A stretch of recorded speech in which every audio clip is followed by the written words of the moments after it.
如果要选京都最重要的一个地点，可能就非京都寓所莫属了。作为天皇起居、办公的场所，它见证了京都作为首都的1000多年的漫长历史。京都是一座三面环山的盆地，当你站在城边的山上俯瞰京都市区时，城中最大的那块长方形绿地就是京都寓所的所在了。为什么这里我没有直接说就是京都寓所呢？因为严格的说，现在这块绿地叫京都御苑，京都寓所只是其中的一小部分。由京都市中心的4条主干道乌丸通、金出川通、四町通和丸太町通所辖的一片面积100万平米，相当于88个足球场大的长方形绿地就是京都御苑。它是一座国民公园，里面包含了京都寓所、仙洞寓所、京都迎宾馆、大宫寓所、石翠亭等名所旧迹，也有网球场、小吃店等现代休憩场所。在这些独立的单位外，有宽阔的步道、巨树的森林、平整的草地，是市民们跑步、遛狗、假日休闲的好去处。从天皇的居所到国民公园，这样的转变是怎样来的呢？794年，桓武天皇建立了首都平安京，他修建的内里位于现在京都寓所以西约2公里处。后来由于多次发生火灾，天皇不得不搬到附近的里内里居住。1227年的火灾发生后，内里就再也没有在原址上重建了。1331年，北朝的光炎天皇在现在的京都寓所即位，从此这里便固定成为寓所。1392年，随着南北朝的统一，此地名副其实地成为皇居，并作为天皇的居所长达500年，直至明治时代。在江户时代，这里曾汇聚了140多座公家的府邸，是公家与公家宅邸林立的繁华城镇。1869年，随着明治天皇的东迁仪式举行，许多公家贵族也随之迁往东京，导致寓所外的公家厅迅速衰败荒废。1877年，明治天皇还幸京都后，向京都府下达了关于寓所保存和维持旧貌的敕令。京都府随即展开大内保存事业，拆除了公家宅邸，整修了道路，种植了大量树木，御苑的架构初步形成，并向国民开放。1877年的中国是清光绪3年，政权牢牢掌握在慈禧太后手中。洋务派正在中体西用的精神指导下，开始尝试推行洋务运动。一晃100多年过去了，明治初期种下的树苗，如今已经长成了参天大树。在狭小局促的京都，能拥有成片大树的景点只有京都御苑和2条城，前者是皇居遗址，后者是幕府将军的城堡。有意思的是，二者的大树却迥然不同。2条城的大树主要是松，苍劲有力，终年长盘，那是幕府曾经的权威象征，也是将军对永远繁华的期望。京都御苑的树自然散漫，隐逸悠然，就像1000多年来游离于实权之外的公家，以学问为本业，在文化中去追求生命的真谛。京都御苑不仅承载着1000年的历史，也融入了现代京都的文化生活。京都3大祭中，时代祭和魁祭的游行队伍皆从京都御苑出发。若想一睹平安时代的贵族风采，以及各时代不同的传统仪式，务必在每年5月15日魁祭和10月22日时代祭前来京都御苑观看，这将是一场跨越1000年的视觉盛宴。接下来就让我们从京都寓所开始，一个一个的去领略京都御苑中各处名所的风景吧。京都寓所作为皇家资产，由宫内厅管理，任何人都可以参观，不收费，也不需要预约。它南北长约450米，东西宽约250米，面积达11万平米。正门是南面的建礼门，原本只有天皇可以出入，后来皇后和他国元首都可以进出。东侧的建春门在皇后或太子出入时开放，西侧的宜秋门是公家朝臣进出时使用，所以也叫公家门。1331年光炎天皇首次在这里即位时，寓所的规模还很小。在此后的500年中，随着视听幕府、江户幕府的修葺扩建，寓所的规模逐渐扩大。如今的寓所建于1855年，其整体格局大体承袭了自1790年建成的宽正度内里。这一时期的修建旨在恢复平安时代以来的传统宫廷仪式，使重要宫殿按古制得以再现。紫宸殿为寓所的正殿，天皇的即位礼皆在此举行。即便明治迁都后，直至昭和天皇，即位礼仍于此举行。紫宸殿的南庭铺着清爽的白纱，和神社里讲究清洁而铺白纱的性质一致。殿前东西各种植了樱花树和橘子树，被称作左近之樱和右近之橘。左和右是按照天子坐北朝南的视点来决定的。今天京都的左京区和右京区的左和右也是一样的逻辑。1868年，刚建作的明治天皇在紫宸殿颁布了开启日本近代化的御世文之5个条，请一边巡游寓所，一边回想着历史转折点的5条誓文。第1条，施政时广泛征求意见，凡涉及国家政事，皆须通过会议讨论决定。第2条，无论身份高低，皆应齐心协力，共同治理国家。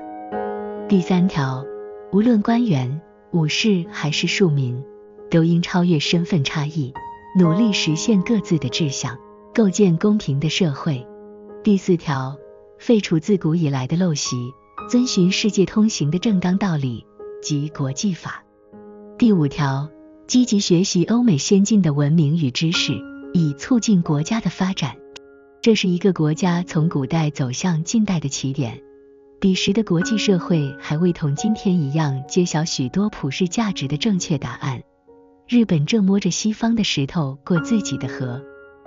紫宸殿的背后是清凉殿，这里是天皇日常起居的地方，有白天会见群臣或举行仪式的办公用房昼御座，其他都是居住用房。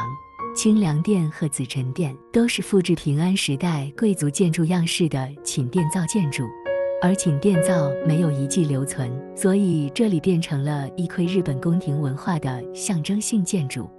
京都寓所内以紫宸殿为首的主要建筑都采用了桂皮砌屋顶，这是规格极高的建筑样式，常用于大型寺舍的堂宇，在平安时代只有贵族才允许使用。尽管天皇的起居所后来迁至御常御殿，但清凉殿仍作为专用于宫廷仪式的御殿而存续。在1790年的重建中，清凉殿被重建为平安时代末期的12世纪的风格，再现了平安时代宫廷文化的庄重氛围。位于紫宸殿背后东北角的是御常御殿，作为天皇的私人空间，这里禁止男性出入，只有负责照顾天皇的女官。障壁画上有很多描绘花草、动物等大自然的作品，据说这是为了让无法轻松外出的天皇能够学习自然知识。此外，寓所中还有多个书院造和庶几屋造的建筑，庭园则配合着建筑展开。但可惜的是，庭园不能进入，无法尽兴的欣赏。在寓所的东北角，柱的屏向内凹陷，屏上有一个被金属网罩住的猴子塑像，此处名叫圆之石。这个设计是为什么呢？原来平安京的设计参考了中国的阴阳五行之说，东北角是鬼怪和恶灵出没的表鬼门，相对的西南角则叫离鬼门。圆之石位于东北角，安置猴像就是为了镇守表鬼门。因为猴子的读音为 Saru， 与胜利和远离灾难谐音，所以被视为神的使者。被金属网罩住是因为现实中京都的猴子经常下山骚扰百姓。位于寓所东北角延长线上的赤山禅院有这样一个猴像，其作用也是相同的。更远处的比瑞山延历寺也位于东北方，所以是镇守京都表鬼门的寺院。京都御苑中庭园最美处就要数仙洞寓所了。仙洞原指仙人居住的地方，后水尾天皇退位后修建了仙洞寓所给自己居住，可见这位最有才华、品位最高的天皇内心的追求。此后，仙洞寓所就固定成为退位天皇的居所了。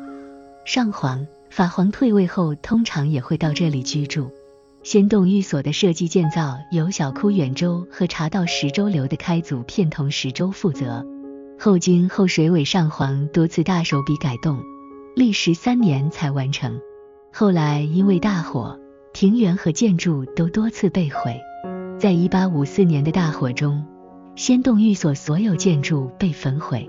因当时无上皇居住，所以许多建筑未能得以复建，现仅存庭园南端的茶屋醒花亭。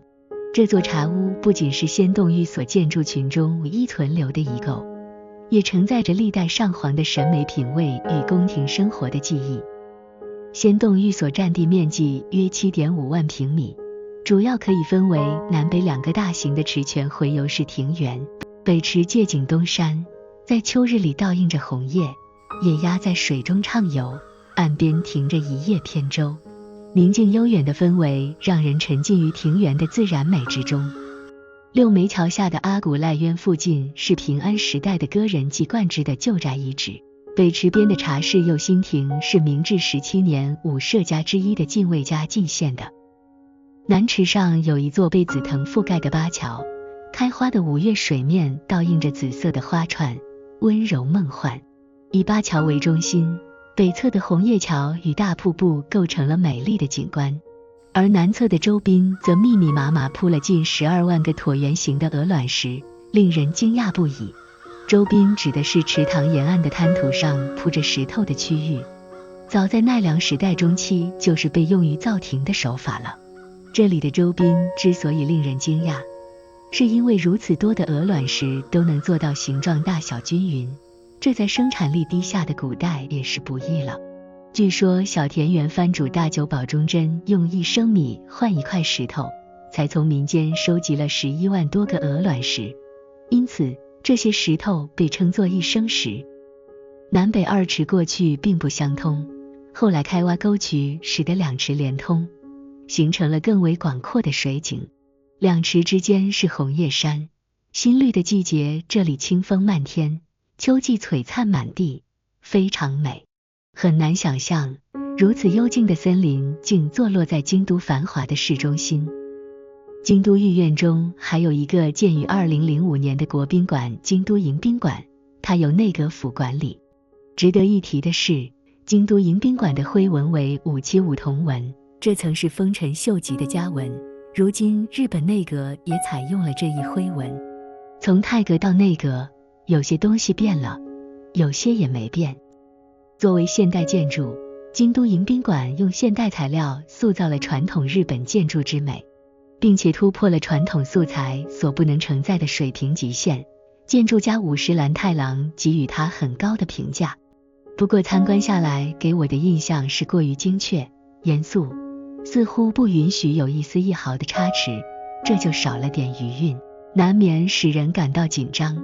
想来作为国家元首级人物，虽然可以入住规格极高的迎宾馆，但恐怕也并不能获得松弛感吧。与令人精神紧张的京都迎宾馆不同的是，位于御苑角落的石翠亭、闲院宫邸记都是令人放松的幽静去处。由于篇幅有限，这里就不展开介绍了。